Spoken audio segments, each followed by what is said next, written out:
بسم الله الرحمن الرحيم waxaan halkan ka salaamayaa shacabka Soomaaliyeed meel walba oo ay joogaan waxaan idinku salaamayaa salaanta islaamka assalaamu calaykum wa rahmatullaahi wa barakaatuh waxaan rabaa inaan halkan ka iraahdo qodobo kooban oo ku aadan geedi socodka dastuurka dalka sida aad wada ogtihiin yagleelkii jamhuuriyadda saddexaad ee Soomaaliya sanadkii 2000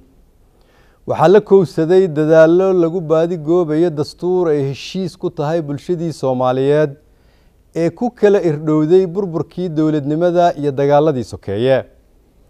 22 sano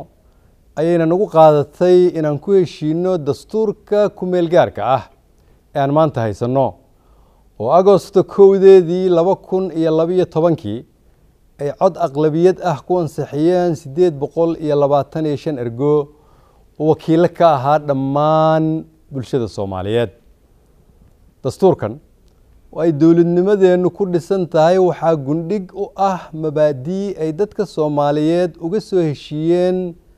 hayaankii dheeraa ee aan ku baadi goobaynay dawladnimadeena sida inay Soomaaliya tahay jamhuuriyad muslima federaali ah dimuqraadi ah xisbiye badan oo ay caasimadeedu tahay magaalada Muqdisho waxa kale oo mabaadii dhaqan gashay noqday awood qaybsiga dalka iyo inuu baarlamaanku saldhig u yahay dawladnimadeena mabaadiidaas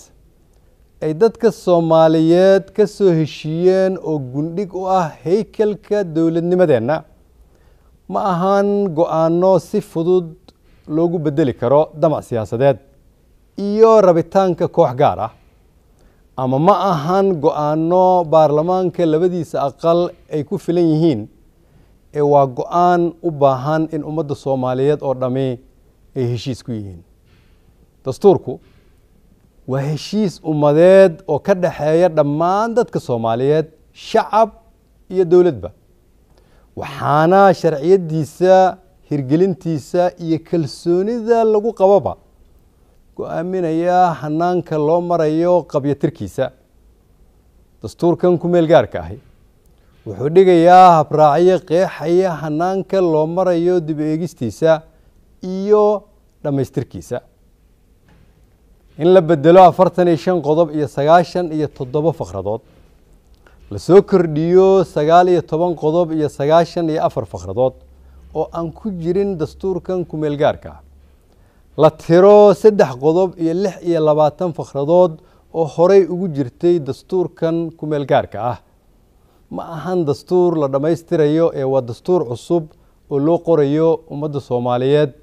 iyadoo aan heshiis lagu ahayn waxa xusid mudan in madaxda dalku aanay xitaa ku dhaqmin habraaci ay sida sharci darrada ah u ansixiyeen way qorayaan dastuur cusub iyadoo uusan xitaa koorumka baarlamaanku dhamaystirnayn isticmaalayaanna habraacyo cusub oo aan la ansixin dastuurkana waafaqsanayn waxay ahayd inaan dadka iyo dalka waqtiga laga lumin oo juhdigan aan miro dhalka ahayn loo weeciyo arrimaha mudnaanta u leh dib u eegista iyo dhamaystirka dastuurka ee u baahan heshiis siyaasadeed oo dhab ah sida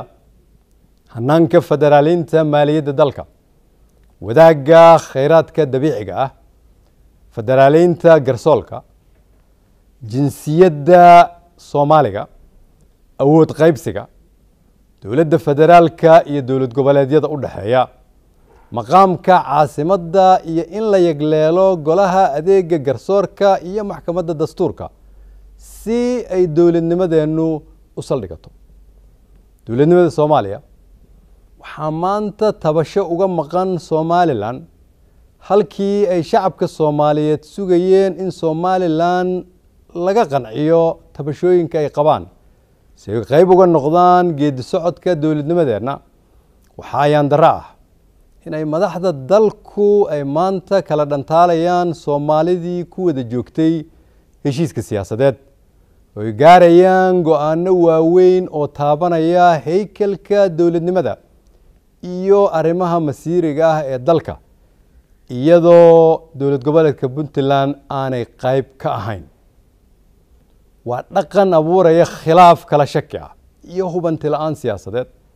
dhaawacna ku ah hayaanka dowladnimadeena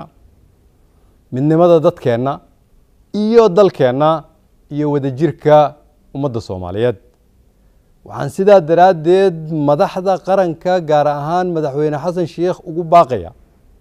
inaanu ka leexan dariiqii aan ku wada baadi goobaynay siyaasad loo dhan yahay ogaadaana in dadka Soomaaliyeed aanay iloobin hadalladiisii ahaa in qof keligiis ahi aanu talada dalka isku koobi karin si aan dib loogu noqon dariiqii adkaa ee aan ka soo marnay dowladnimada aan maanta haysano guddoonka labada aqal iyo baarlamaanka xildhibaanadiisa dhammaantood waxaa horyaalla mas-uuliyad culus oo ay indhaha ku hayaan shacabka Soomaaliyeed oo la il daran qaranjabka aan muddada dheer ku jirnay kasoo kabashada qaranjabkaas aan muddada dheer ku jirnayna waxay ku xiran tahay go'aanka aad idinku maanta ummadda Soomaaliyeed u qaadaan waxaan sidaa daraadeed rajeynayaa inaad u hiilisaan dalkiina iyo dadkiina kana fogaataan go'aan kasta oo kala dhantaali kara midnimada iyo wadajirka ummadda Soomaaliyeed waa mahadsantihiin wassalaamu calaykum waraxmatullaahi wabarakaatuh